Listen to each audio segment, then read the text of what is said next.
Welcome to the Purpose Focused Advisor, a podcast for financial planners, advisors, and RIAs looking to get the most out of yourself and your business. Join Rob Brown and Phil Calandra as they walk you through a journey that will allow you to take action in your business and your life so you can be the best that you can possibly be. Now here are your hosts, Rob and Phil.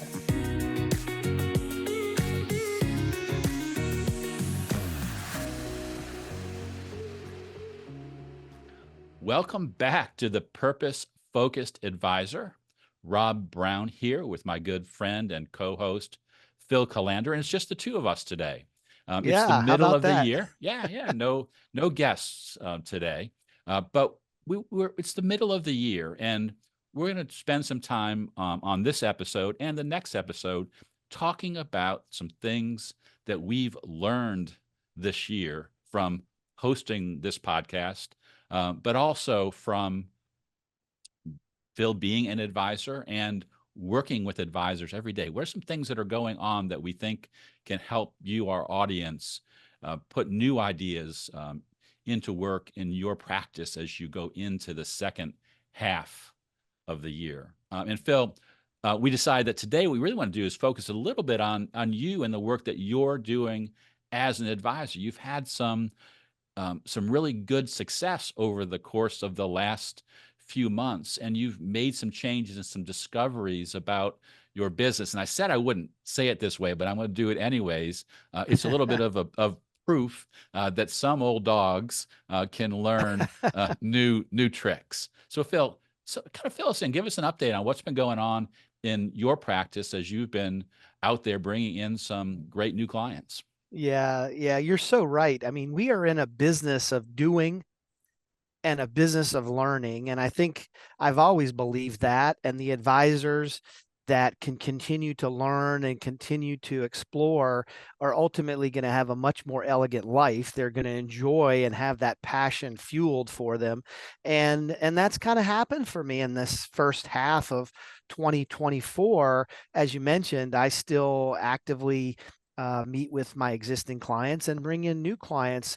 I think the main thing that I've really tried to focus on, and it's something that you coached me to, however long we've been working together. You want to date ourselves. I mean, we've been together probably 5 years now, I think, in our coaching relationship. But I think for me, it's following a specific process.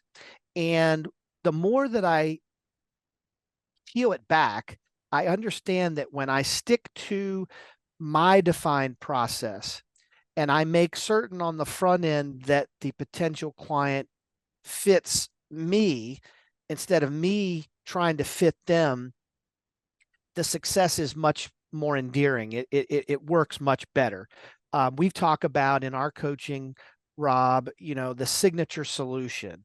Call it whatever you want. It's a defined process that you don't deviate from. But let's face it, as we're all trying to grow our firms and grow our practices, we become solution centric because, we talk about old dogs. I've been doing this 22 years, you longer than I, but after you've done this for a while, every potential prospect interview turns into this immediate gravitation to providing them the solution. You've heard all this before, and what you miss or what you completely block is really getting to know them and getting to know what their problems are, getting to really build a firm relationship of trust, because in your mind, you're going right to the solution. And the more I peel away from that and say, no, I'm going to stick to my solution, my signature solution and process. When you do that, you just have much greater success, and it's so much more rewarding. It's easier as an advisor. Yeah, I think there's a tendency when we do things like our signature solution process for bringing a new client on board and walking them through the different steps and stages of working together, that because you're doing that over and over and over again, you feel like, well, because I have said this or I have done this so many times, everybody that I meet, even if I'm meeting them the first time, already knows this, right? They Yeah, don't. They they don't. can't know that. And so that kind of rush to the solution, rush to the end, um, becomes a challenge because you've got to slow down. You really have to make sure you're asking each person the right questions so that they see how your process applies to their situation, even though in some cases you've seen clients who are very similar. Their process is not the same. I don't think any client is exactly the same, but when you're working with the type of clients that you want to work with and they come to you in certain situations, they can feel the same, and you've got to avoid the risk or the temptation of treating them the same. You've got to really make sure they see your process. They need to see, they need to understand that you know where they are when they're coming to you, that point A in the signature solution, and then Right. where you want them to be out into the future. And I do that with my hands because I can picture the signature solution that we use in Truist Fan Coaching, of taking advisors from point A to point B. It's really important to go through that process. There's a purpose behind that framework. Yeah, absolutely. And I would say the main thing for advisors to level up their game is going to be, honestly ask yourself, do you have a planning process that's repeatable, that you don't deviate from, even when you know you need to make the sale? Get out of that mindset, come at it from a complete trust building exercise. And the other thing that I would say, Rob, and it's working really well, I know a lot of great advisors do this already. I tended to deviate from it from time to time. And in 2024, one of my top, or my priority KPI, was to separate in my planning roadmap the financial planning engagement, financial planning process from the wealth management process. And I know a lot of advisors do this, but I tended to waffle on that. I didn't have it as a hard, fast rule. My minimum financial planning fee is $5,000. And I can honestly say I have not deviated from that. So I've doubled my fee, my financial planning fee revenue in the first half of this year. And I have nearly 100% closing ratio, if that's what you call it in sales circles. If I get them through the financial planning engagement, almost 100% for the first half this year have gone into the wealth management engagement. But by separating the two in your process, I think makes a major impact in the way they view you. I think it's a major differentiator, because a lot of your competitors, if you know your competition, whether they're an insurance advisor, they specialize in, different vehicles, it's differentiating. I had a client experience a month or two ago, and they were interviewing multiple advisors. I won't say names, but some of you know them because some of them were national firms. And I kind of set the stage on the front end and had them both on a Zoom call. And I said, I'd like to walk you through, if you don't mind, my process. And they agreed. And I walked them through my financial planning roadmap. And when I got done with that, she wanted to start talking about solutions, company stock, options, what to do with some real estate. And I completely kind of shut that conversation down, which was solution centered, and went back to the problem, which is the lack of financial planning. And when we got done with that initial call, I asked her if this fit with what they were looking for. And both the husband and the wife said, "You're talking to us in the way that the other advisors we have met with did not." They wanted to talk about my company stock. They wanted to talk about, yes, we should sell this mountain house because it's a burden on our family. They were focusing on solutions. You are the only one that is going to take us through a true, unbiased, fiduciary type process. and charge them $5,000 for. At the end of that planning presentation, what do you think happened? They selected me as their advisor. And it was a very neat, it was a very a good scenario for the client. It was a great scenario for us. Client relationship is about 8 million on the investable asset size, and that's fantastic. It's a good fit.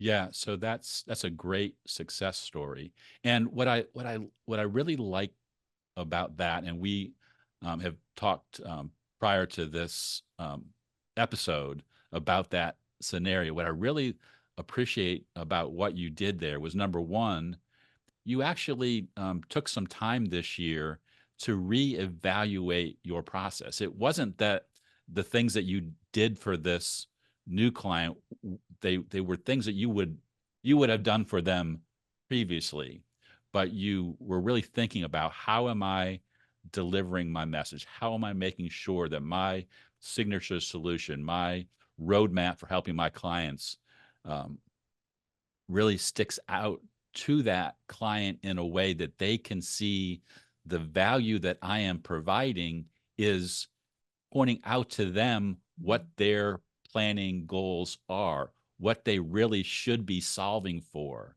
Right. Not solving for what to do with the options, what to do with the mountain house, but solving for what are the most important things in their life as they're going through some transition that may mean dealing with the options, may mean selling the mountain house, but that's not the first thing. And separating that out. And then the plan sold the wealth management for you. You didn't have to sell being a wealth manager, because they knew that if they continue to work with you, they get to work with the person that helped them really uncover what was most important to them in their financial lives, in their financial planning. And as I'm talking about this, I'm thinking, gosh, this is what good financial advisors do all the time. But going back to our initial point, sometimes we take that for granted. We don't realize how important it is to make sure that our clients and our prospective clients know how we serve them, how we help them.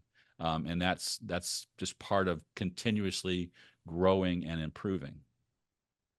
Yeah, the other thing I would say, Rob, is when I continue to focus back on what my unique positioning statement or value proposition is, and value proposition is such a beaten down cliche in every business, but when I come back to what it is that is my true value for whatever fees we charge, I realize that I need to remain true to that. It's planning focused and it's behavioral coaching.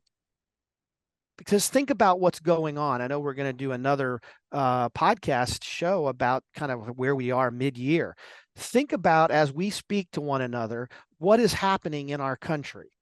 With all this news, we're in an election cycle. We don't even know if the two guys in the race are going to be running against each other at this point. That's beside the point. But think about all the noise that centers around us as U.S. citizens.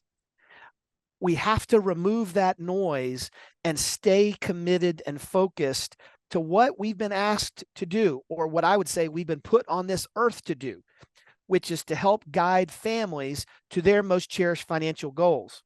And you will not do that. I will not do that if I deviate from my roadmap, from my signature solution process, because what is the potential client asking you? They're asking you what you should think about the election. What should you think about Israel? What should you think about, you name the disaster du jour, and that is not proper financial planning. That's prediction and that's forecasting. And I'm not in that business.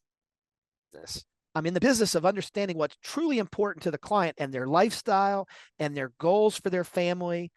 And then I'm in the business of creating a plan, not a bulletproof plan, because everything is subject to the inertia of the world we live in.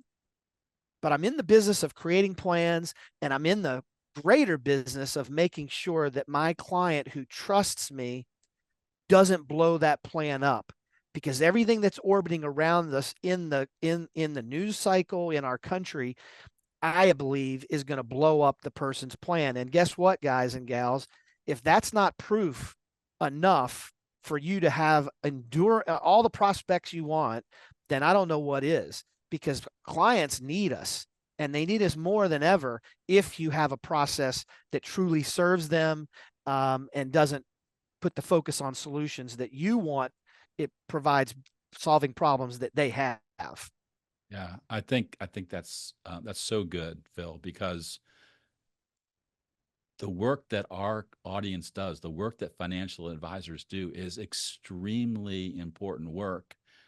It just makes a huge difference in the lives of the people that you work with, and then in turn the lives of the families that surround those families that you work with.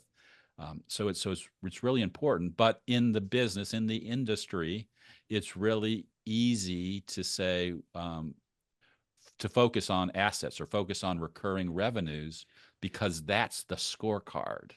And where the scorecard really is how many relationships do you bring on board that you can really help and serve in a way that allows them to achieve their most cherished goals. It's and I'm not suggesting, and because obviously setting goals is part of what we help our clients do, but thinking about those goals around how many new cherished relationships do you want to bring on this year that will extrapolate into your AUM growth or your revenue growth, but measuring business, thinking about those cherished relationships and really trying to serve the people that you serve best, that value you the most. And when you concentrate on that, the business is more feels more resilient to you as an advisor, but your clients also can see it in you because they feel like, hey,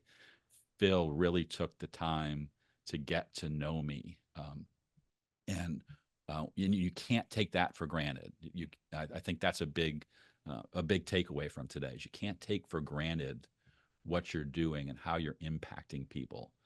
You're not selling cars or houses. You're selling the ability for people to do something that is really, really important to them.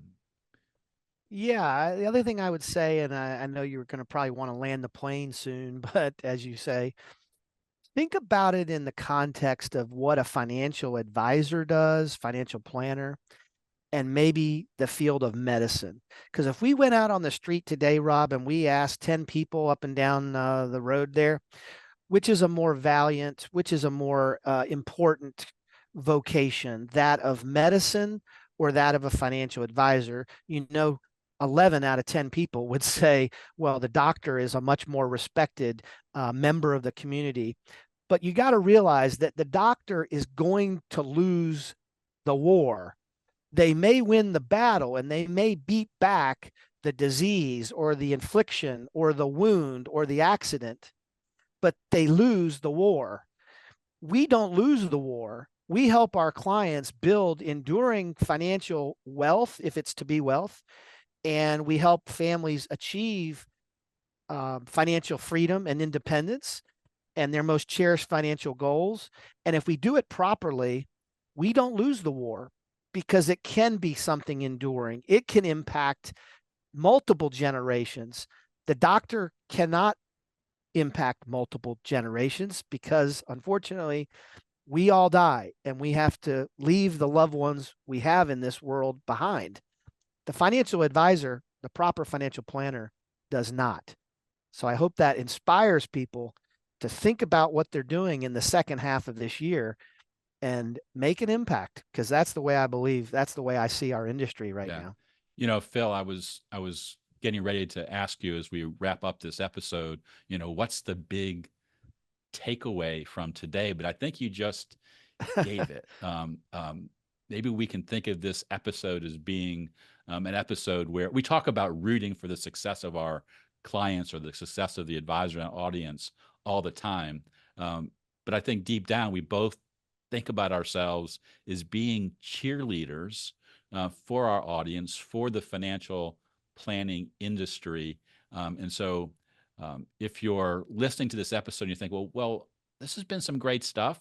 What am I supposed to take away from this? I think take away the fact that you need to think about how you are going to have a greater impact on the people that you serve, which will also impact the way that you influence and affect the people that work with you, which also has an impact on how you interact with your family and have a stronger home life.